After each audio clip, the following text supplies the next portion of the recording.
Hey subs, I'm in my basement. It's almost like 9, 10 o'clock at night and I'm super tired. And I'd like to be sleeping, but I'm not because I'm doing laundry. So, updates. I did go back to Xfinity and I got a deal for now. You know, there'll be some drama in a year though. That's annoying. The refrigerator's fixed. The new car seems great. No problems. All the things that burn up in the fire, it's frustrating, like, to not have, and I don't have money to just go replace everything. I replaced my toothbrush, deodorant, and face lotion. Those seem to be priorities. My garage door opener also burnt up, and the car has the ability to, like, have a button.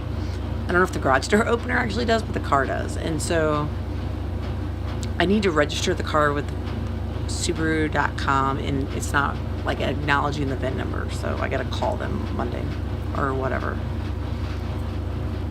So my grandma, Saturday morning, the nurses at the hospice center said we all better come to say goodbyes. So most of the family was there. My cousin, one cousin lives in Florida and has a really strong relationship with my grandma, and she was not able to get there. So that, she's on my heart a lot right now. I don't know. So my grandma and I weren't actually, like, close. I know my grandma loved me and I loved her, but, you know, like, all people just don't fit. And I don't think, like, since I was a little kid, I ever fit with her, or she fit with me, or however. And that's okay. She loved people I loved and had really great relationships with others.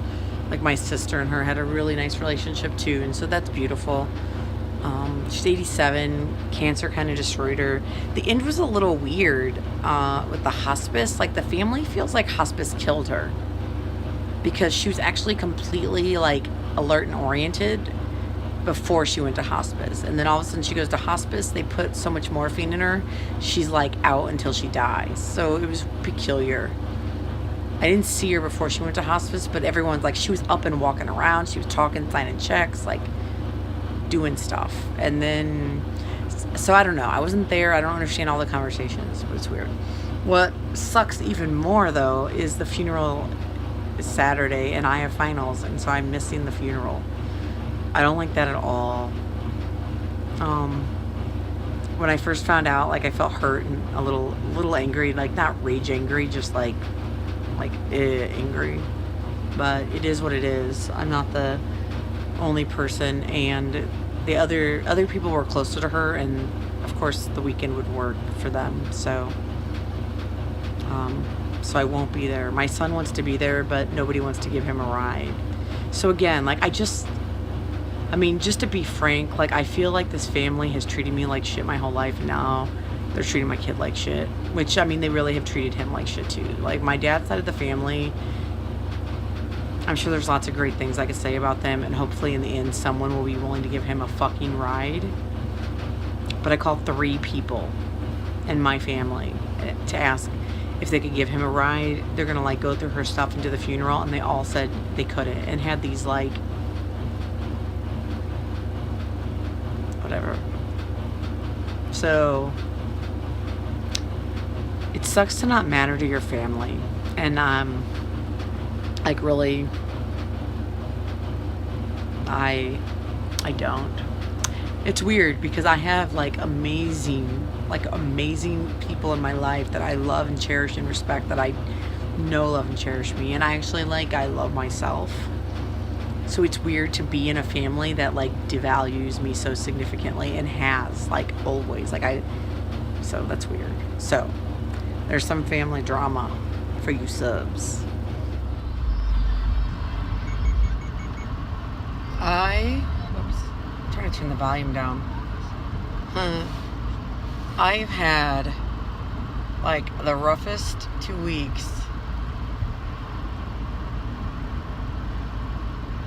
After finals, I might, like, just pretty much sleep for 2 weeks. Sleep and cry.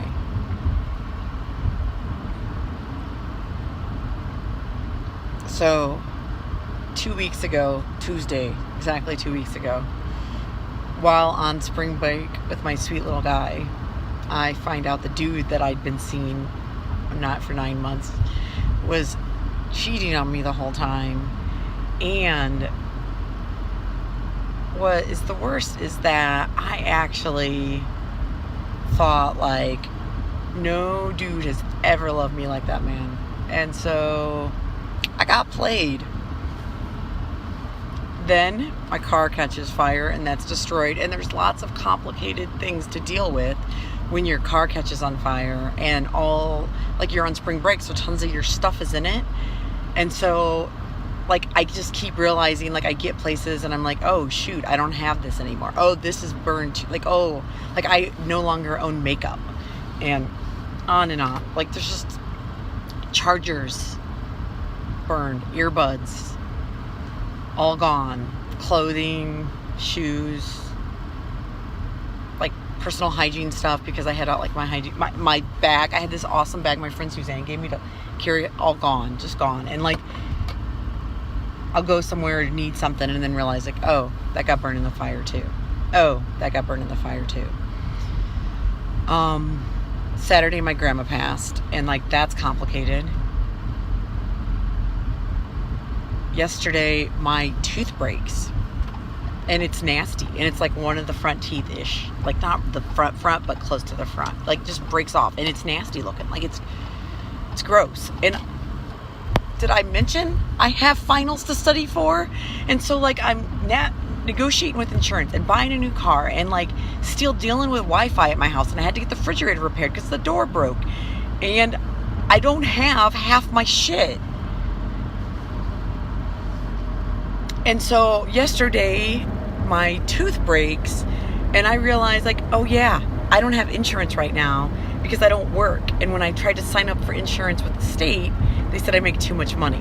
And so like, I need to go down there and deal with it, but I don't have time because I'm in school right now. And so I have no insurance, but I do have an HSA account. But oh yeah, my card burned up in the fire.